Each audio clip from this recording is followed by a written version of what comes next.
এই জাইঙ্গা পাড়া লোহার মতো বডি দামলা হলো একে আর কি কোনো লাইফ নাই? তুই নোয়াখালীর আকাশে মুক্ত ফাঁকির মতো উড়ে বেড়া, আমি ঢাকার আকাশে উড়ে বেড়াই। বাবুরে তুই সৌর নাই, তুই তো ডাকাই। আপনি লেগে এই বসে তুমি কামপুর আমনে কাইনতেছে, লাগিয়ে দিকে চোখে তেল ফিরতেছে। আমনে একটা অনাহারি বুকা অন্তরা বাচ্চু ভাই, কেউ তোর ফোন দেখতেছে না। না তুই কোনো ফোন ডিস্টার্ব করিস, এই জন্য ডেটিং এর মধ্যে আছে। মুখটা কিরম শুকনা হয়ে রয়েছে, পরে 5টা ডিম আমি একবার সিদ্ধ করে খাওয়াই।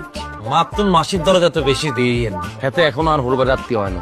আর হাওয়ারে তোর বোর লাথি মারবা, এত পাওয়ার লইতে যাইও না, লোড লইতে হাইতাম। আপনার দেশ আর বিদেশ তো মাইন্ড করবে। আমি যদি দেশের বিদেশে না আটকে থাকতাম, ওটা খাই দিই তাহলে। আর কারো জাইঙ্গা হাসছো? হাবু ভাই জাইঙ্গা তুই শোকেন লইতে গেছস, আর যদি দেখছি তুই শোকেন লইছস, মেলা মারে বাইরে হালাই দিই। ও বলে মোরে চিনি, তোর জামা কাপড় কত গায়ে দিয়ে ঘুরছি।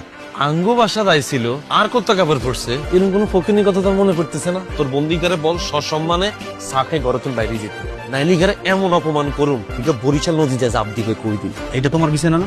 তোমার লাগে যারাই ঘুমাই যেমন নল খালি কাবিলা মারা বাকি রয়েছে কেন? উগ্গা হলো আর উগ্গা হলো চুল হাতেছিস, এটা দেখতে কিরম লাগে? বাসা ফাঁকা আইবেন না, এটাই না বলছি। যে ক্লাসটা দেখছেন আপনি, নোয়াখালী সোনার ক্লাস করে দিয়েছি, স্পষ্ট যেরকম নটকিং করে কথা বলে না, এরকম নটকিং করে বলবো। কিয়া আর লোকে ডেটিং করতেছ কেন?